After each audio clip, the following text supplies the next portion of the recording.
what is my vision for an intelligent home of the future? An intelligent home of the future is a home that has a peace of mind, that provides good levels of comfort to the inhabitants, and that provides a great extent of energy efficiency and running cost, and of course, low carbon emissions. Welcome to the AI and Scale podcast. This is a show that invites AI practitioners and AI experts to share their experiences, challenges, and AI success stories. These conversations will provide answers to your questions. How do I implement AI successfully and sustainably? How do I make a real impact with AI? Our podcast features real AI solutions and innovations, all of them ready for you to harness, and offer a sneak peek into the future. Welcome everyone. This is Gosia Górska and this is Schneider Electric AI at Scale podcast. Today I have the pleasure hosting Michael Lotfy, Executive Vice President for the Home and Distribution Division at Schneider Electric. Michael's team is focused on leading technology in the home and building space to deliver innovative energy management solutions to bring about a more sustainable future for homes and small buildings. He has more than 20 years of professional experience, being at the same time the youngest executive to lead a global business division in Schneider Electric. Welcome, Michael. Hello, and thank you for having me. It's a pleasure to be with you today. Thank you. Let's start, Michael, with discussing this bold idea of allowing AI to enter our homes. On one side, it seems like nothing new. Many people already use AI assistants to check weather or play music, find recipes. But today, in the residential segment, AI can do so much more. Can you share your vision of the role of AI in our homes? Yeah, absolutely. But before I answer that, I'd like us to take a step back and look at what homes are today and what challenges they are facing. And then we can talk about, should we let AI in? And if we do so, in what circumstances and what framework and to do what exactly?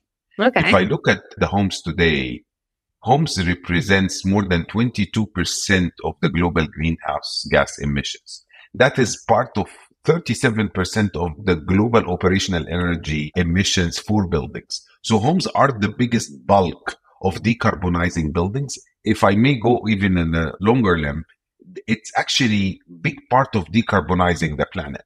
So this is a problem statement.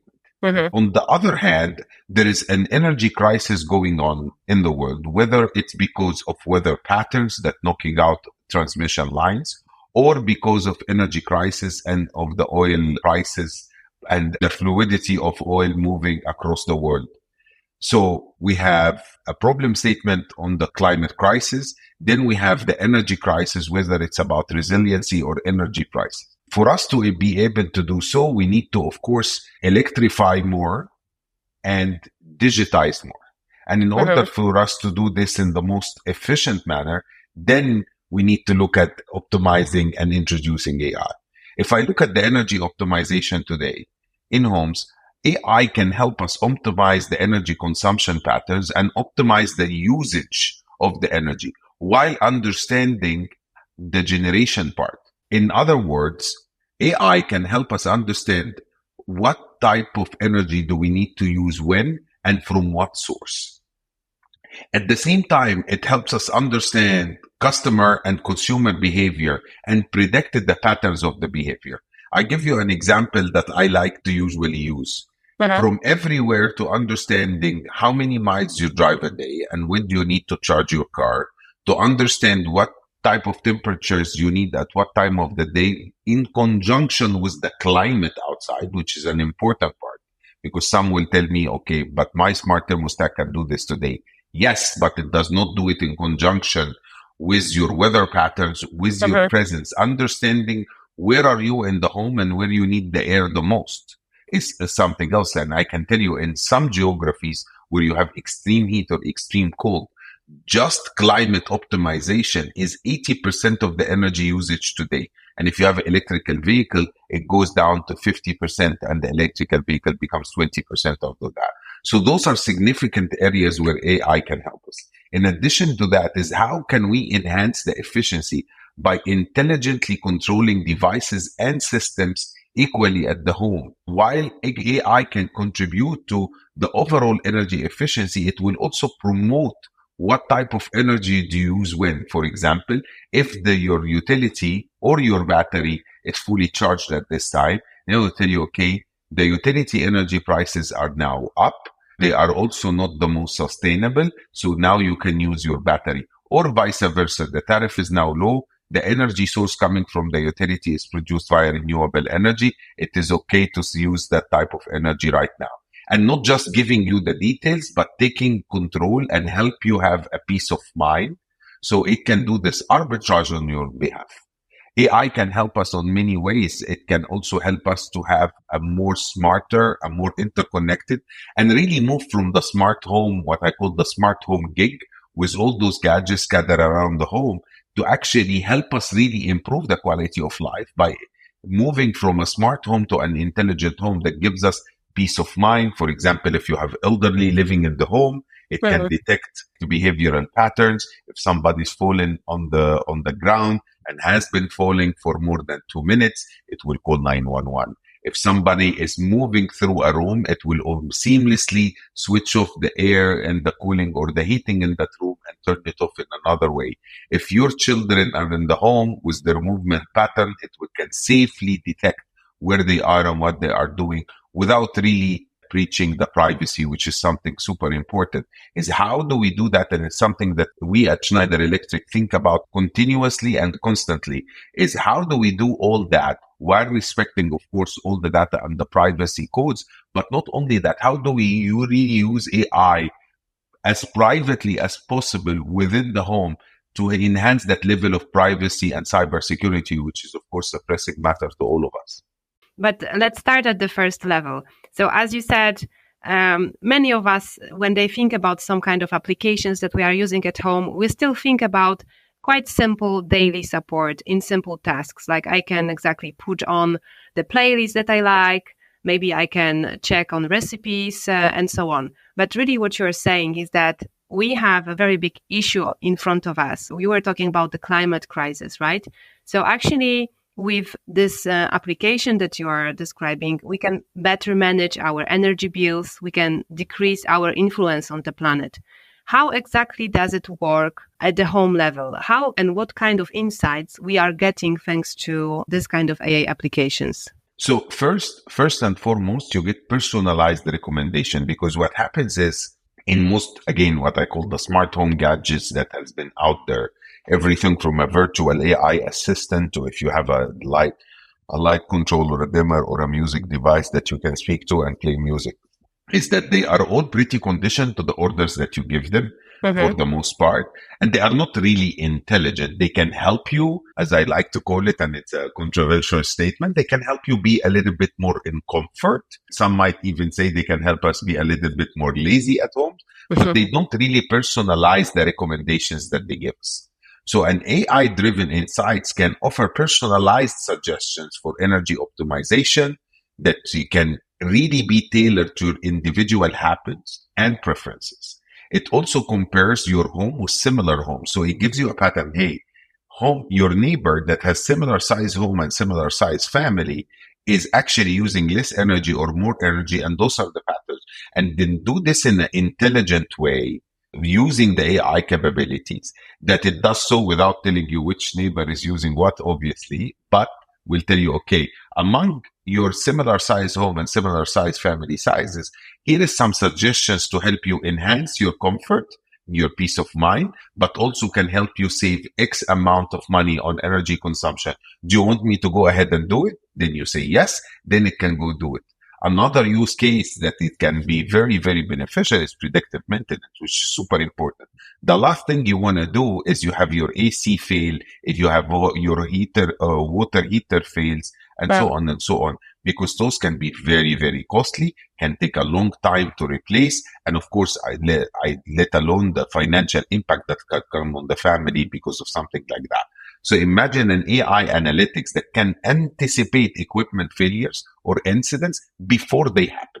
I give you an example. Any HVAC unit, any big appliances in your home, usually it has an electrical print. Just think of it like a fingerprint. And if I can, in conjunction with AI and a smart panel that, for example, we at Schneider provide. Smart panel means a digital panel that is enabled by a smart breaker and a smart sensors on the panel that can understand, there is a systematic change happening to the behavior or the electrical print of that equipment or that appliances or that device. Be aware it's already changing. Then you immediately look at it. This is really changing. This is the change. Let me call the maintenance company.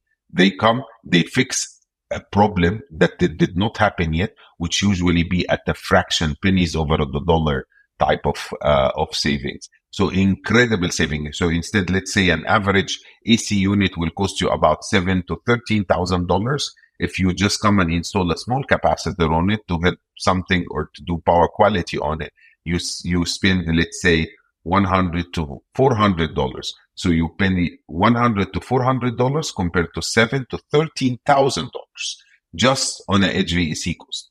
At the same time, it allows you to have real-time monitoring. So AI can enable you to monitor your energy usage in real time, right?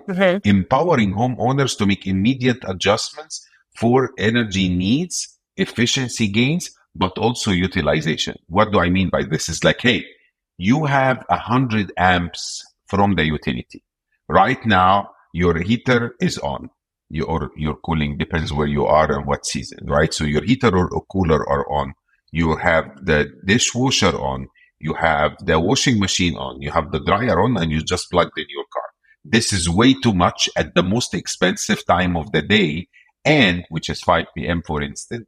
And you don't need all this running at once. So do you allow me to do service upgrade avoidance? Because if you continue like this, you will have to call the utility and upgrade your service. And to upgrade your service can be a very, very costly and lengthy process. Can cost tens of thousands of dollars in some parts of the country in the US. And in Europe, it's really, really, really challenging. And again, cost a lot of money. So would you like me to do a service upgrade avoid? Would you like me to take control? And I will help you be comfortable and do all this in your behalf. And how do I do this? Okay, the dryer right now does not need to be on, so I will leave it. Or you will say, no, the dryer is a priority. You only need to drive 20 kilometers from and to work tomorrow, so you don't need to charge your car at 100%. I will charge your car only at 60%. And it does all this arbitrage on its own. So it's a phenomenal thing. Another thing that AI can help with is behavioral insights, because AI can really understand occupant behavior, right? And I'm not saying personal behavior, I'm saying occupant behavior. It can understand at what time of the day do you usually do what. Do you travel a lot? You don't travel a lot? Do you really leave home or you work from home? And if you leave home, you leave at what times? And if you work in your home, where exactly you are at your home?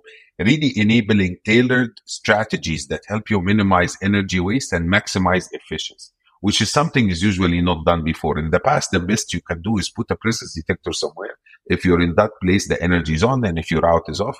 And most of the time, this is really didn't work for the homeowner because those things had their technical issues.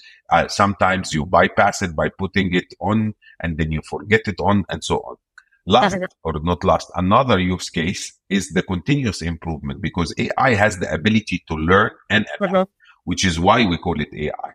Right? So the more it learns, the more it will help you optimize and refine the energy management strategies that you have in your home while not compromising on your comfort. Because you can set the system to understand that, hey, when I'm sitting on the couch, I want the TV to be on and I want the temperature to be at 23. The system will continue to do that, but it will do so in the most sustainable way by doing other arbitrages in your home to make sure that you are comfortable where you are, but you are not burning or wasting energy somewhere else.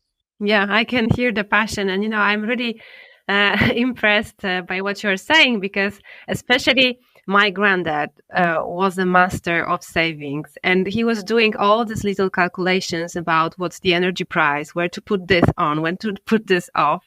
And I can only imagine how happy he would be to learn that actually today you don't have to do it with a pencil and paper. You can use an application on your phone, right? So we describe a smart home, or maybe we should call it a wiser home. And I know that you recently launched an AI-powered home energy management feature So is it exactly working this way that you can do it everything from one application today? Yes, not to the full extent of its capabilities. So we just launched the AI reduce my bill feature, which is basically we'll do an arbitrage on understanding the energy consumption, understand some of the behaviors of your home that you will allow it to understand, and then do the arbitrage of the energy efficiency using the best source of energy at the lowest price at the right time to help you with your comfort, but also with your energy savings. Sure, answer is yes. But of course, it has a lot of way to go to really give the unlimited potential of what can AI deliver. I'm very proud of the team because, I don't know if you know this, we are the first and so far the only company that already launched an AI capable software and hardware that is helping homeowners reduce emissions, which is important in a lot of parts of the world for carbon tax, for energy compliance codes and so on. And at the same time, really helping save energy and put them in full charge at the same time of their home, which is something very phenomenal.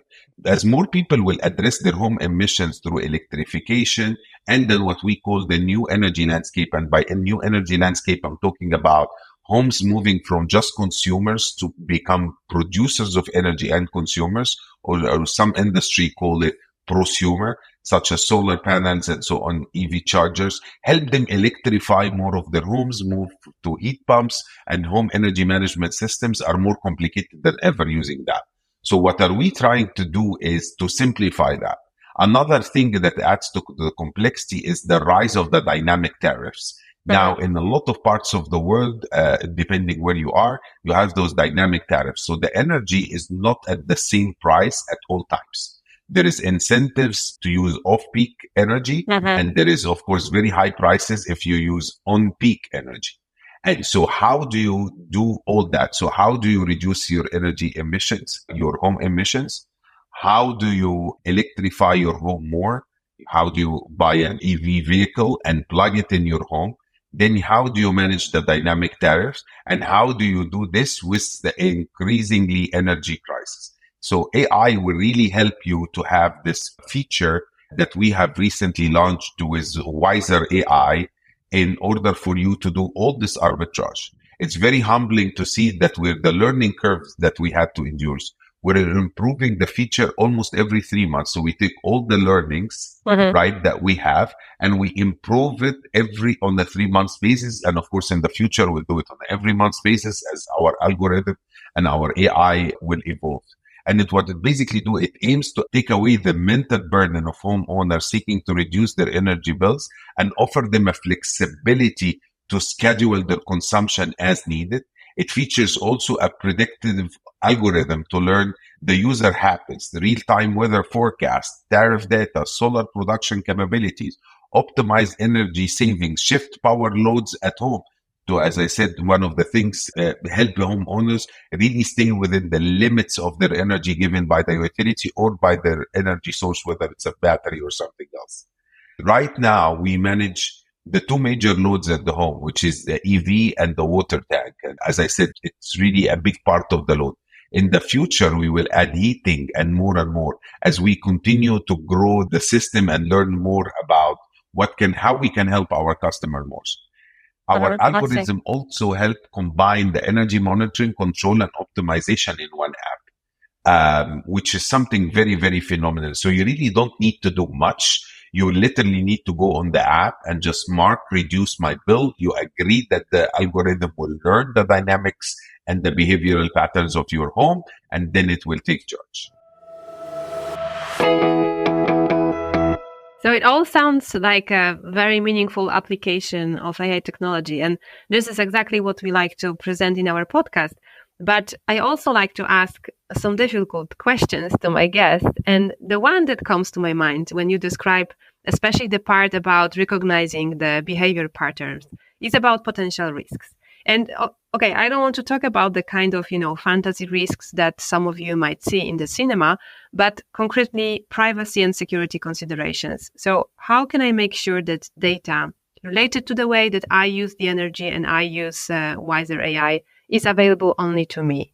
That is a very, very, very important question. I really appreciate it. In Schneider, as I started the conversation today by saying, we really take privacy and cybersecurity extremely serious, to an extent even beyond the regulation. So we try to do everything as much as we can in the safest way.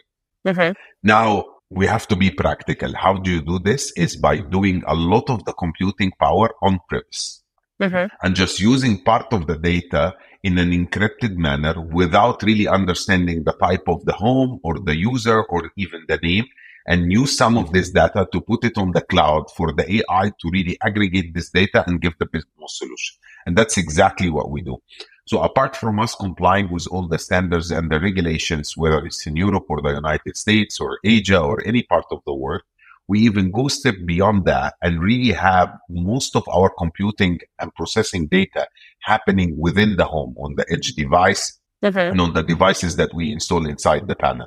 And by doing so, we're keeping most of the data private, or not most, all the data private. We only take an encrypted part of the data to the cloud to understand the behavioral patterns and so on. The AI algorithm will work on it, will give you simulation of what are the possibilities, push it back to the edge gateway, and the edge gateway will do the arbitrage within the home. So we're trying to keep it at home. Now, that does not mean that the responsibility lies only on Schneider. The responsibility also is in your hands as a consumer, because you need to make sure that you're using a secure and a private Wi-Fi, that you're not making, that you're hiding your Wi-Fi. You know, some ABCs or basics that you need to secure your own home. You need to make sure that your network is hidden, that there is nobody that has access to the network, that you are not, that you're using an encrypted, difficult to crack password, and so on. So it's a mutual responsibility between the users and the companies. And this is not just for us, for everybody. Make sure that you are doing your part. And of course, a company like Schneider Electric takes this to extreme seriousness, because we want to make sure that the homes are safe. You know, this is your sanctuary. This is where you have your most private moments and some of your most wonderful moments. And we want to keep it that way. And in order for us to do this, we're doing our part. But I always encourage all the consumers, all the homeowners. By the way, I live in a home, and that's exactly what I do. I do my best to keep my Wi-Fi encrypted. I look at which devices are logged on. I don't give my password to anybody outside my family. I keep my network hidden, and so on and so forth. I see. No, that sounds very reassuring. And I think we need to finalize our conversation. I have one more question that I wanted to ask you. Usually when we speak about AI, nobody likes to talk about the future because the changes are so dynamic and new innovations are announced basically on a weekly basis. But in the case of the topic that is so close to every one of us, I can't help asking this question. How do you imagine homes of the future? And is there a role or specific role for AI to play in them? That's a big question. The way I imagine homes of the future is, in simple words, is I imagine a home that works for you, right? So now we have a lot of smart gadgets scattered everywhere. Like I said earlier, you have some smart speakers, you have like an AI assistant from whichever provider, you have a smart TV, you have a smart switch, and so on. But they don't work in tandem, and most of the time they don't really work for you. If anything, my experience in my home, I work for them. I have to fix this one, and this one is not working today, and this app is not working, and I need to link this with that.